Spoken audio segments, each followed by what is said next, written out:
My fiancé slapped me because I refused to wear his mom's old dress for our wedding. Now that mama's boy can go ahead and marry his mother. I thought I had it all figured out at 24. I was engaged to a guy I'd been with for 6 years. He's 25, and I really thought we were in love. Looking back, it feels like a joke. It's hard to believe I missed all the signs, but that's what happens, right? We only see what we want, especially when we're holding on to the dream of a perfect love story. We got engaged in April 2024, and I was so excited, thinking of our perfect wedding. We set the date for next May, which was supposed to be romantic because it was the anniversary of when we first met. Now, I can't believe how naive I was. I spent so many nights lying awake, dreaming of our life together. In July 2024, we started planning the wedding. I was thrilled and chose a light blue and white theme, thinking it would be beautiful for spring. I spent hours on Pinterest, making mood boards and sharing ideas with my fiancé.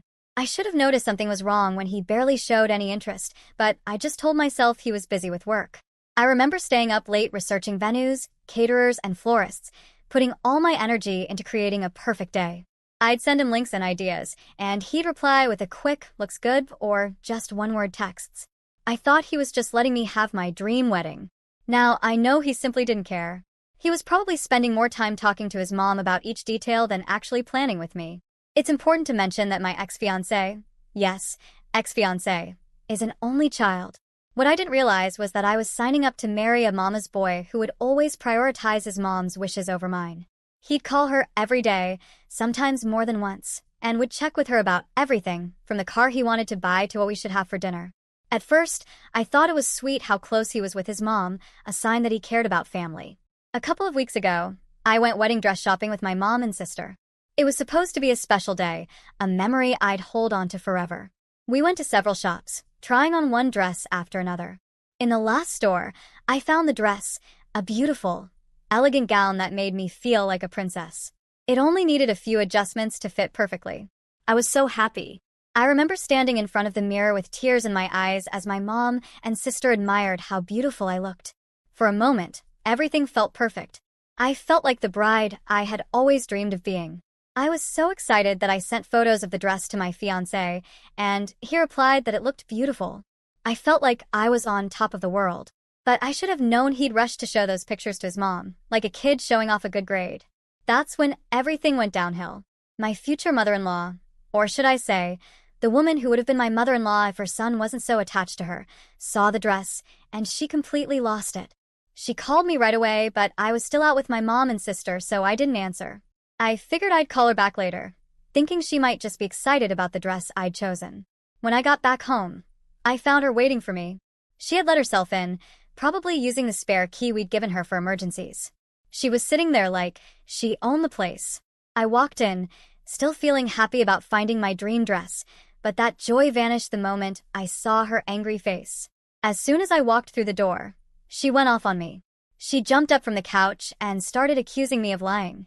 According to her, I had promised to wear her old wedding dress, a dress that was probably ancient and full of moth holes. But I never made any such promise. All I could think was, where's my fiancé? Why isn't he here standing up for me? I was totally caught off guard. This woman, who I thought liked me, and who I had tried so hard to please for 6 years, was now calling me a liar right to my face, in my own home. And all over a dress that I never agreed to wear. I tried to stay calm as I explained to her that I never made such a promise. I had never promised to wear her dress. But did she listen? Of course not. Instead, she started yelling, her voice getting louder and sharper with every word. She kept calling me a liar, saying I didn't deserve to marry her precious son, as if she was doing me a favor by letting me join their messed-up family. I was so shocked, I couldn't even respond. I just turned around and walked to my room like a child who had been scolded. Even with the door closed, I could still hear her shouting. After what felt like forever, I finally heard the front door slam. A few minutes later, my fiancé came into the room. He had the nerve to ask me what had happened, as if he hadn't heard his mom's yelling from wherever he'd been hiding. I looked at him, this man I thought I knew and loved, and felt nothing but disappointment and betrayal.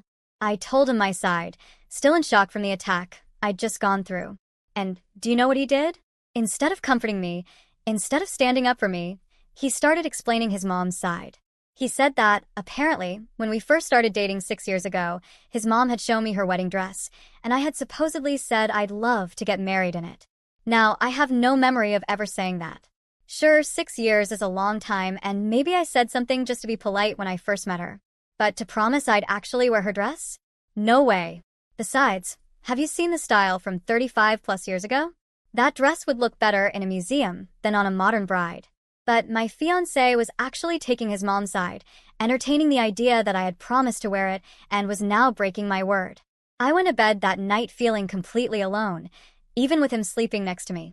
I tossed and turned, replaying the day's events in my head, wondering how everything had gone so wrong. I thought about all the times I had put his family's needs before mine, all to keep the peace. And for what? To be treated like this? The next morning, I woke up to a flood of messages from my future mother-in-law. Each one was like a stab to the heart. She called me a liar again and again, saying I wasn't good enough for her son and that he shouldn't marry me. I couldn't help but tear up. I had tried so hard to be liked by this woman.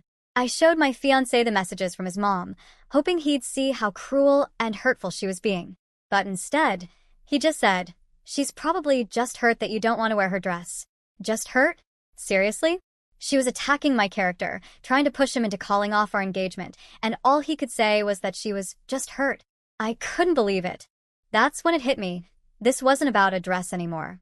It was about respect, standing up for myself, and having a partner who would support me no matter what. And suddenly, I realized I didn't have any of that. I had spent 6 years with a man who would always put his mom's feelings above mine, who would never truly stand by me. I tried to explain that this was our wedding, not a chance for his mom to relive hers. I told him I wanted to feel beautiful and comfortable in my own dress on my wedding day. But he couldn't understand why I wouldn't just wear his mom's old, outdated dress. He kept saying it would mean so much to her, and, "Can't you do this one thing for her?" As if I hadn't already done 100 things for her throughout our relationship. The more we talked, or rather, the more I tried to talk and he brushed off my feelings, the more I realized how deep this problem went. I started looking back on our relationship, remembering all the times he had put his mom's opinion above mine, her needs before ours. How had I missed it? I suggested compromises. Maybe I could wear a piece of jewelry from his mom, or add some lace from her dress to my veil. But no, with them, it was all or nothing. Either I wore the entire dress, or I was an ungrateful liar who broke promises. My future mother-in-law kept calling and texting, guilting me and outright insulting me, and my fiancé did nothing to stop her. In fact, he seemed to agree with her more and more. I tried to stand my ground, reminding them that it was my wedding too, and that I should get a say in what I wore. But they wouldn't listen, acting like I was being unreasonable, like I was causing the problems. They made me feel like I was the crazy one for wanting to wear my own dress at my own wedding. Update 1. You wouldn't believe the circus my life has turned into after the disaster with my future mother-in-law, if I can even call her that anymore. I decided it was time to have a serious talk with my so-called fiancé. Let me tell you, it went about as well as you'd expect when talking to a mama's boy who can't let go of his mom. I had to wait until he finally gave me a moment because, apparently, his mom's feelings are more important than his future wife's. When I finally got to speak, I said what should be obvious, that I wanted to wear my own dress on my wedding day, like any other bride. Is that really too much to ask? But guess what he said? He had the nerve to tell me the wedding was also for our parents. I couldn't believe it. I thought I was marrying him, not his entire family.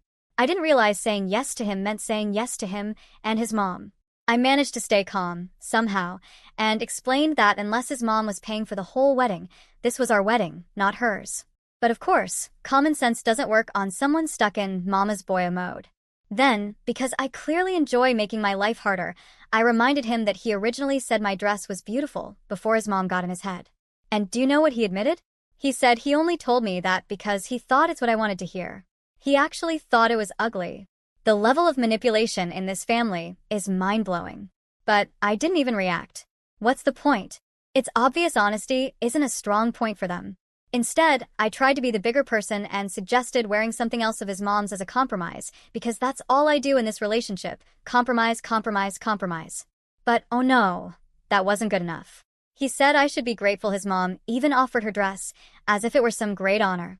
Should I kiss her feet next? Maybe offer my firstborn too? At this point, I'll admit, I lost my cool. I asked him straight up if he was marrying me or his mother. A fair question, don't you think? If he wants to be so close to his mother, maybe we should just call off the wedding so he can go live his happily ever after with her. They'd probably make the perfect couple. Well, that really set him off. He started yelling, saying I was making a big deal out of nothing and that his mom's request wasn't a big deal. I couldn't handle it anymore. I stormed out and called my mom, the only sane person in this whole mess. I poured my heart out to her, telling her every single detail. At least someone was on my side. She was shocked, to say the least. She couldn't believe how my fiancé and his mother were acting, and it felt like such a relief to know I wasn't the crazy one here. When I went back downstairs, ready to continue this ridiculous argument, guess what? He was gone. The coward had run off to his mom's house, leaving me nothing but a text saying he'd stay there until I came to my senses. Well, here's the thing. I have come to my senses. I'm seriously rethinking this entire relationship. If marrying him means marrying his mother, then I want no part of it. I wanted a husband, not a package deal with a controlling mother-in-law as a bonus. Update 2.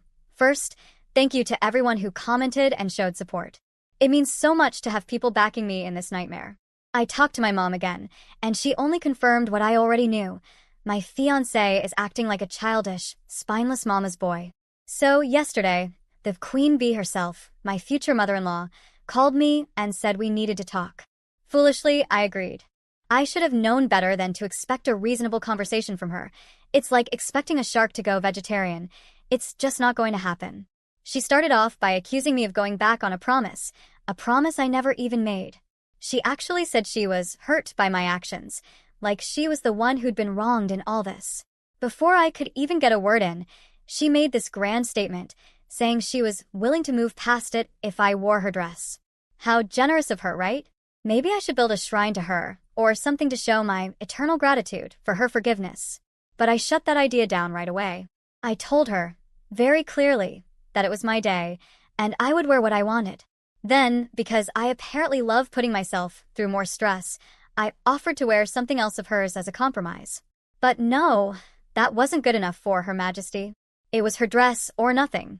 I'm honestly surprised she didn't demand that I legally change my last name to hers while she was at it. Maybe I should just let her walk down the aisle instead of me.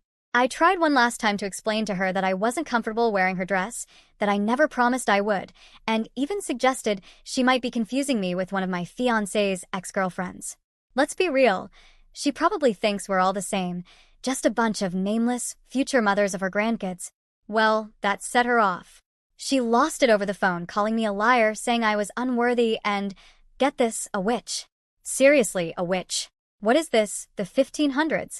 I had enough. I hung up on her and blocked her number.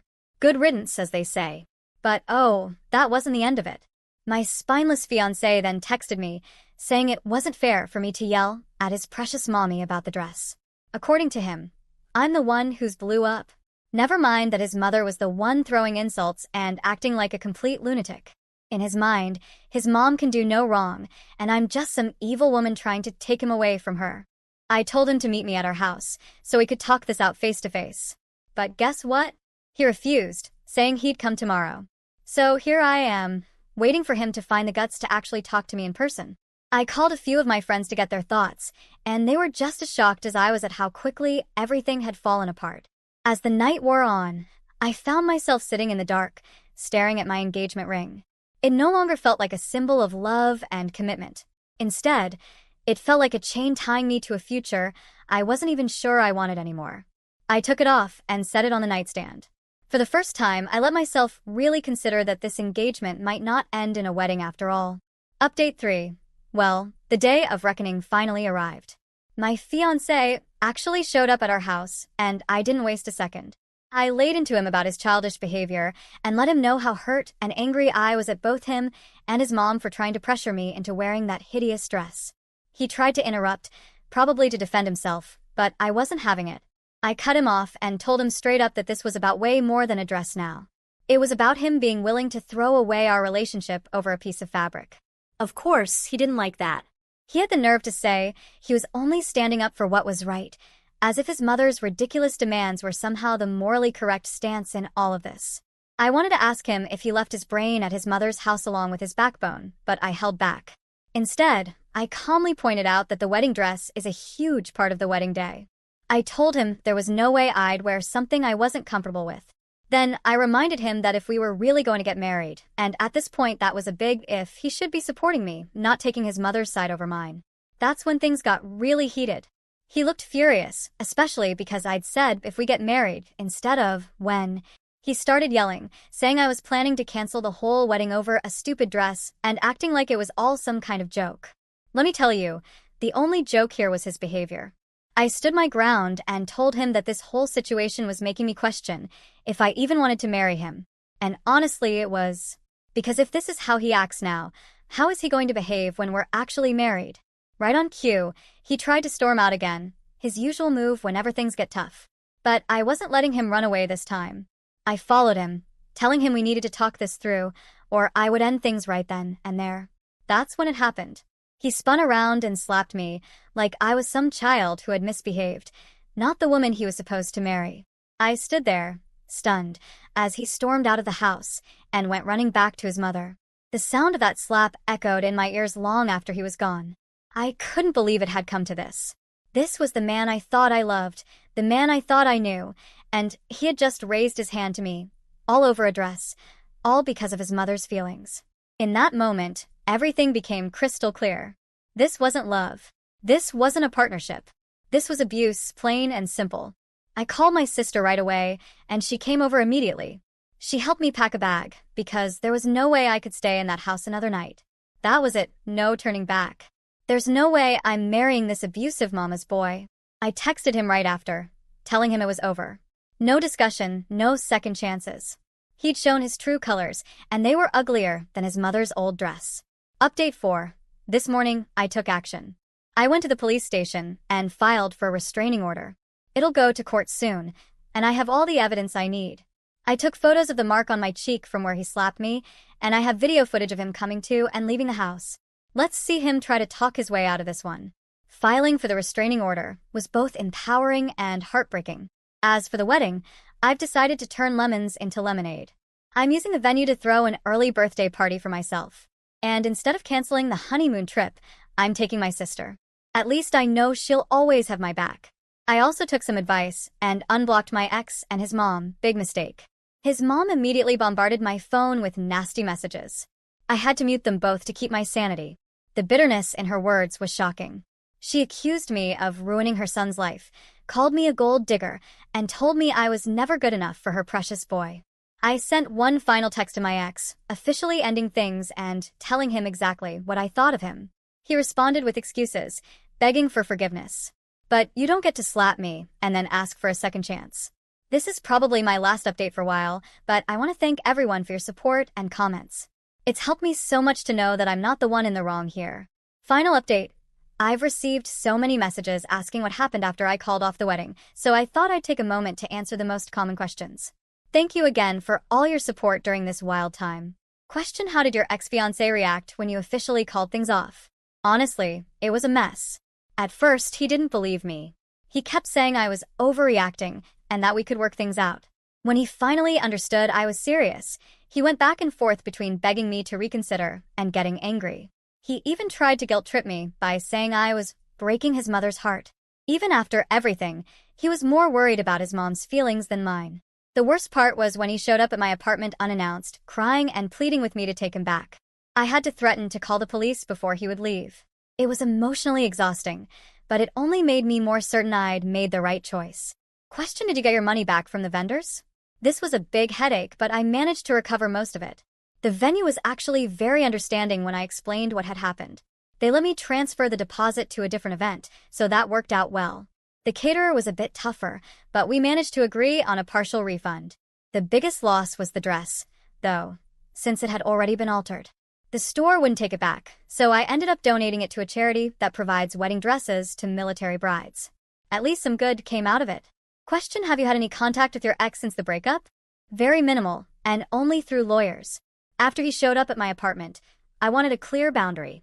I'm just glad to have closed that chapter and to be moving forward with my life. I got a restraining order against him. At first, he tried to fight it, but in the end, he agreed to a mutual no-contact order. It's been such a relief not having to deal with him directly anymore. Question: have you heard from your ex's family? Unfortunately, yes. His mother has been on a full-blown smear campaign, telling anyone who will listen that I'm a selfish, ungrateful bride who broke her son's heart. She even tried reaching out to some of my family members on social media, hoping they'd convince me to change my mind. I ended up having to block her on everything. Surprisingly, his dad sent me a private message apologizing for everything and saying he understood my decision. That was unexpected but appreciated. Question: how did your family and friends react? My immediate family has been incredibly supportive. My mom and dad were furious when they found out about everything, especially the slap. They helped me move out of the apartment I'd shared with my ex and even offered to help with any legal fees if I needed them. As for my friends, it was a bit mixed. Most of them were supportive, but a few thought I was making a mistake. One friend even suggested I should have just worn the dress to keep the peace. Let's just say, we're not as close anymore. This whole experience really showed me who my true friends are. Question: what happened to the engagement ring? Oh, the ring, that was a whole drama on its own. At first, I tried to give it back to my ex, but he refused, saying it was a gift. I didn't feel right keeping it, so I decided to sell it and donated the money to a domestic violence shelter. It felt good to turn something painful into something positive. Question: did you really take your sister on the honeymoon trip? Yes, and it was the best decision I could have made. We went to Paris, which has always been my dream destination. It was supposed to be a romantic getaway, but it turned into an amazing sister trip. We did yoga, went hiking, lounged on the beach, and had some deep conversations about life and relationships.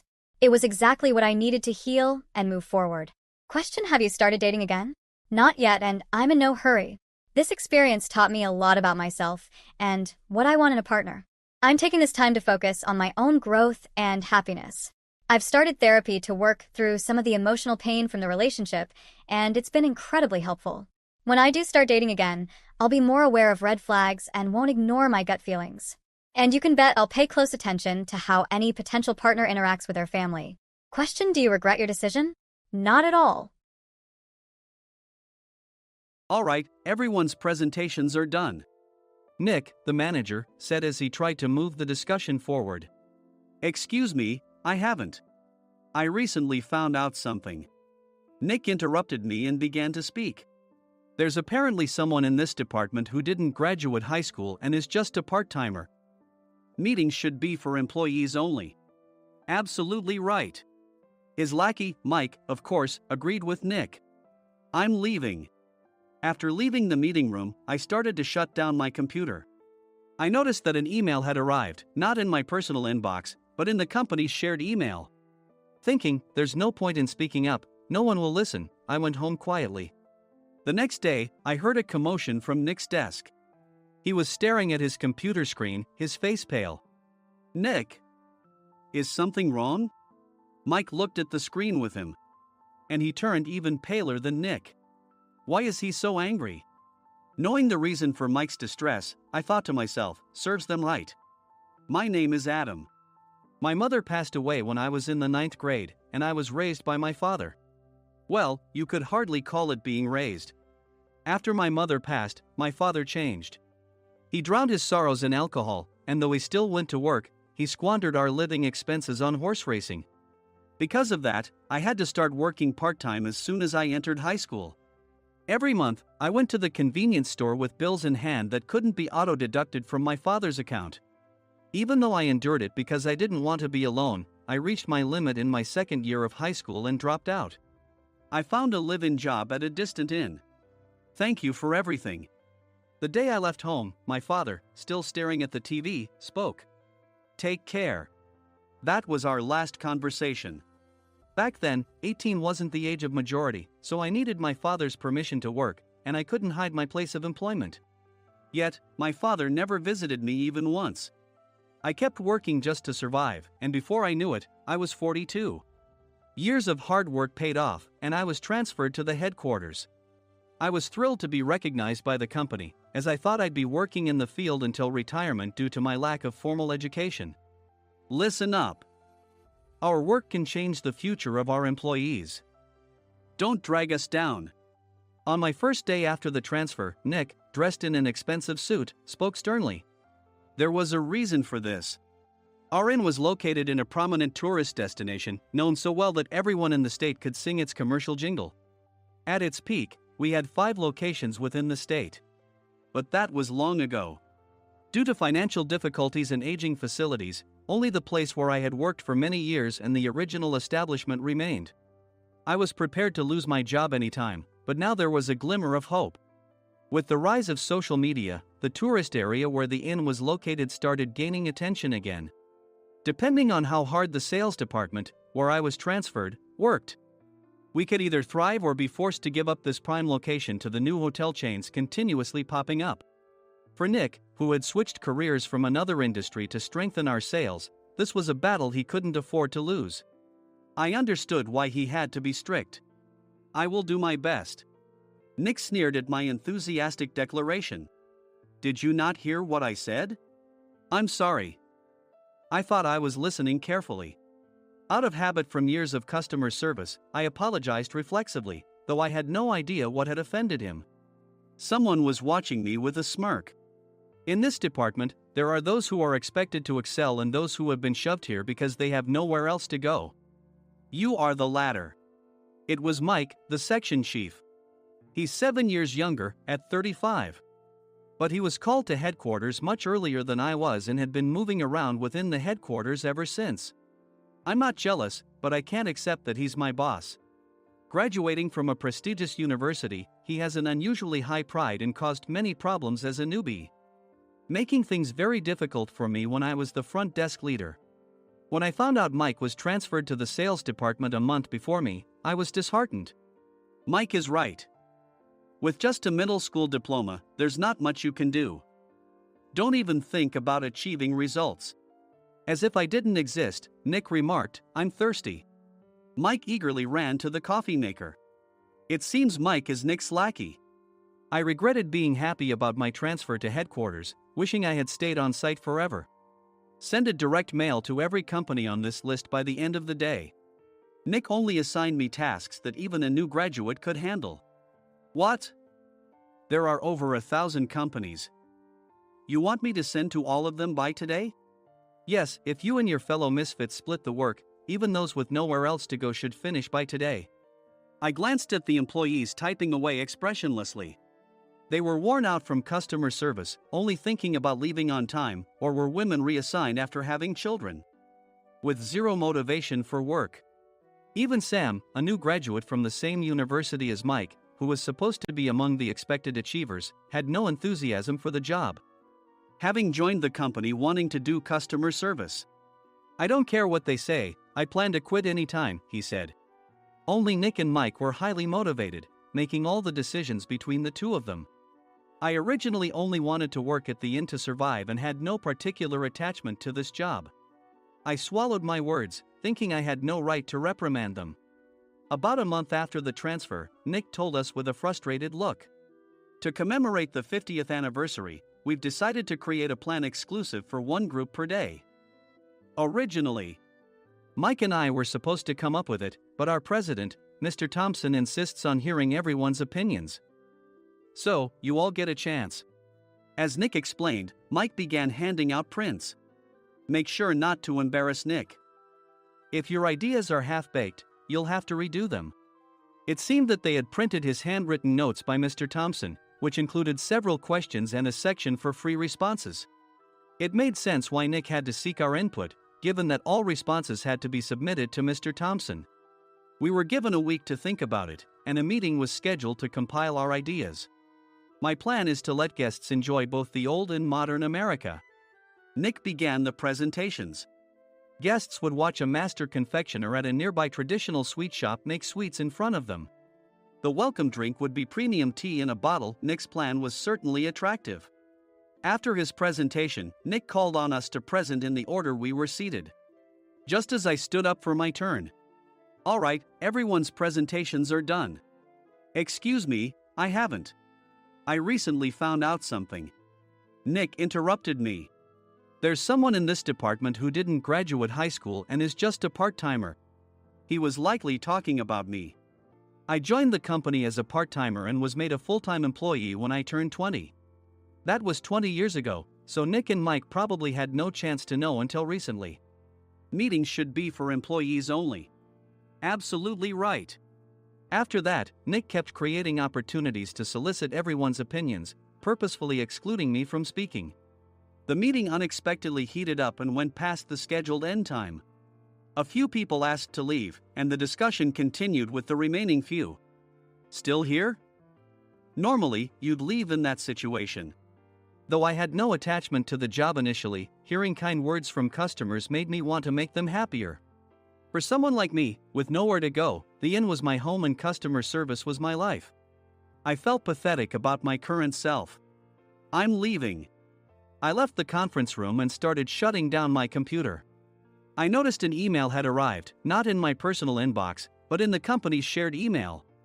Thinking no one would listen to what I had to say anyway, I quietly went home. The next day, while preparing the DM as instructed, I heard a commotion from Nick's desk. In his haste to stand up, he hit his knee on the desk. He stared at his computer screen, his face pale. "Nick! What's wrong?" Mike, thinking he should be the first to rush over, approached Nick while still wearing his coat. He peered at the screen with Nick. And he turned even paler than Nick. Why is he so angry? Who is responsible for this company? Nick, more irritated than ever, asked, and Mike answered without checking. Probably Sam. Sam wasn't there because he was attending a morning training session for new hires. Nick gave up on getting angry and returned his gaze to the screen. They were looking at an email that arrived right after the end of the working day yesterday. Apparently, no one, including me, had checked it before leaving. The email was from a large company that used us for their annual employee trips. The president and executives of that company also frequently used our services personally. President of the company, Mr. Mason himself had declared that neither he nor his company would ever use our services again. Well, some companies cancel their employee trips or stop using our services due to financial struggles. Let's just move on. Mike kept wiping the sweat from his forehead with a handkerchief. Knowing why Mike was so agitated, I quietly watched their interaction. Do you know how much revenue we get from that company? We can find other guests to fill the rooms, but we'll lose the banquet costs, gift shop revenue, rental car fees, and more. Moreover, the gifts were supposed to be prepared by the traditional confectionery shop involved in Nick's proposed plan. If it's known that we incurred such a huge loss at this critical time, Nick's position in the company would be jeopardized. Nick took a deep breath, seemingly trying to calm himself. All right, Mike. Go to New York right now and apologize to Mr. Mason. What? You're coming with me, right? I have urgent work to do. I trust you, which is why I'm entrusting this to you. Please. Mike, believing Nick's sincerity, agreed with a determined look on his face, saying, yes. That's Nick for you. Even if Mike went to apologize, Nick would shift all the blame onto him if the client didn't change their mind. Well, it was Mike's fault to begin with, so it served him right. About 3 hours later, Sam answered a call from somewhere and repeatedly apologized, saying, I'm very sorry. Everyone watched to see what was happening. After ending the call, he informed Nick with a weary tone. When Mike arrived at the client's company, he only made things worse, further infuriating Mr. Mason. He was demanding, get his boss here immediately. It was no wonder Sam was exhausted, dealing with such a call right after returning from training. What is that idiot doing? All right, Adam, you're coming with me. If sacrificing Mike didn't work, then I must be next. Normally, I'd want to refuse at all costs, but I saw an opportunity in this situation. If I can be of assistance, I'd be happy to join you. I immediately followed Nick, and we flew to New York. When we introduced ourselves at the reception, it became clear how serious the situation was. As the receptionist personally escorted us to the president's office. Angry voices leaked through the door, making both Nick and me uneasy. Excuse me. I'm Nick, the supervisor. I understand my subordinate has caused you trouble, and I deeply apologize. Nick, with his experience in the corporate world, knew enough to offer an apology before excuses. However, his customer service skills left much to be desired. I sighed as I saw Mike trembling like a small dog in the corner of the room. What kind of training are you giving your subordinates? Mr. Mason glared at Nick with a red face. The intensity of his gaze made even Nick take a step back. Regrettably, I joined this company only 2 years ago and was unaware of Mike's issues.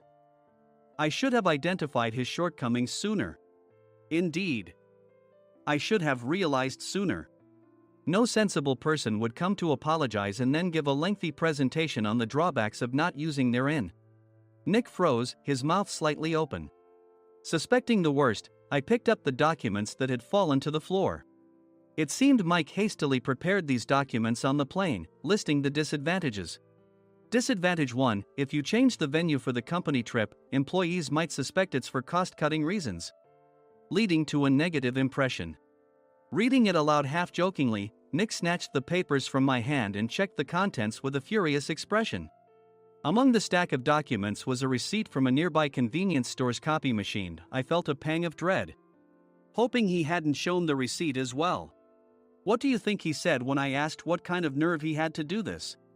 I'm very sorry. Faced with the dire situation, Nick must have thought there was nothing left to do but apologize. In a voice smaller than I'd ever heard from him, he uttered words of apology. He said, "I'm a Harvard graduate. I don't believe I said anything wrong." Mike! What have you done? Forgetting his plan to pin the blame on Mike, Nick yelled loudly, even in front of Mr. Mason. "I didn't do anything wrong." "You're still saying that? Look at him." Mike pointed at me with a shaking hand. "I was assigned to headquarters in my 20s and now I'm a section chief. This guy only made it to headquarters at 42. Everything I've done proves I was right. So why are we losing the contract?" Having said his piece, Mike collapsed to the floor. "Of course. You were sent there because you had nowhere else to go." Mike never expected to hear such words from someone he looked down upon. He lunged at me, and Nick hurriedly stepped in to stop him. "Mr. Thompson told me Mike is a quick thinker, and to take good care of him." There's no way he was pushed aside. "Don't make things worse here. He didn't say quick thinker, he said only quick-witted, didn't he?" I don't remember that part." I recalled the many troubles Mike caused when he was a newbie. When Mike was on the front line, his pride was so high that he never apologized to customers. Customer service, especially in our job, doesn't work alone. It brings both good and bad situations. If the front staff or housekeepers made mistakes, or the cleaning company didn't properly clean a room, one had to apologize to the customers regardless of personal fault. Mike, in such situations, would never apologize, insisting he wasn't at fault. This often angered customers, and as the front desk leader, I frequently had to apologize on his behalf. He caused complaints and disrupted operations, which is why he was quickly moved to headquarters. In departments where he didn't interact directly with customers, his quick thinking was beneficial and things went well. But it seemed his flaws were starting to show. Corporate reservations are supposed to be entered into the system by the sales representative. But a quick check yesterday revealed that more than 10 items were missing from the client's reservation. The handover document clearly stated what needed to be prepared. Why didn't you enter it into the system? Why do we have to give them special treatment? Filling rooms near the banquet hall, setting up all the food in advance. Specifying the brand of wine, they're too demanding. No wonder he always angered customers, I thought, feeling a headache coming on. Grouping them in rooms near the banquet hall is for our benefit too. It makes it easier for the staff to set up beds and serve breakfast since everyone's schedule is synchronized. As for the other requests, Mr. Mason suggested them to lighten our load. I didn't know that. Nick finally seemed to realize that Mike was the one who had angered the client. What did you say to them? I just told them we wouldn't give them special treatment anymore. We shouldn't waste effort on things that don't bring in money. I was utterly exasperated at his lack of understanding of customer service. Of course, we shouldn't comply with unreasonable demands. But carrying over successful practices from past stays makes customers feel remembered and enhances their experience. Good memories encourage repeat visits. That's part of our job. I looked down at Mike, who was sitting on the floor. In our job, nothing is a waste. Mr. Thompson likely moved you to the sales department, hoping you'd finally understand this. How do you think he feels now that you've failed to meet his expectations? Mike, tears in his eyes, fled the president's office. I was amazed he still hadn't apologized. You have it tough, Adam. It's okay, we're all employees of the same company. I deeply apologize for this disrespectful incident. Especially after all the care you've shown us. If it weren't for you, Adam, I really would have stopped staying here. When I heard you were moving to the sales department, I was willing to reconsider if you handled it. Seeing us talk so amicably, Nick's face contorted. Do you two know each other? Adam's service is excellent. I always requested him specifically. Normally, we don't accept specific staff requests, but we made an exception for Mr. Mason, adjusting my shifts accordingly. He had personally stayed at our hotel just before my transfer, and during casual conversation, I mentioned, I'm moving to the sales department soon. If I hadn't told him then, things could have been much worse. Please continue to take care of us. I look forward to it. On the return flight, Nick awkwardly offered me a can of beer. It's still working hours. Of course, I had no intention of forgiving him for a single beer. Nick might try to pin everything on Mike and avoid any consequences. While pondering this, a startling fact came to light. Nick, the tea bottles for the plan have arrived. I handed Nick a bottle labeled with our inn's name. They look good. What are you talking about? These are plastic bottles. I had assumed we would use the trendy, high-end bottling tea. But what arrived were ordinary plastic bottles of tea with customized labels. The only unique aspect was the label, which had the inn's name, making it look customized. Upon further investigation, I discovered that a substantial amount of money was set to be paid to the tea company. It was priced like bottling tea. Does this plastic bottle really cost $100 each? The tea inside is specially blended for us. The extra cost is for that. Wouldn't it be better to use another tea company? Or is there a specific reason we must use this one?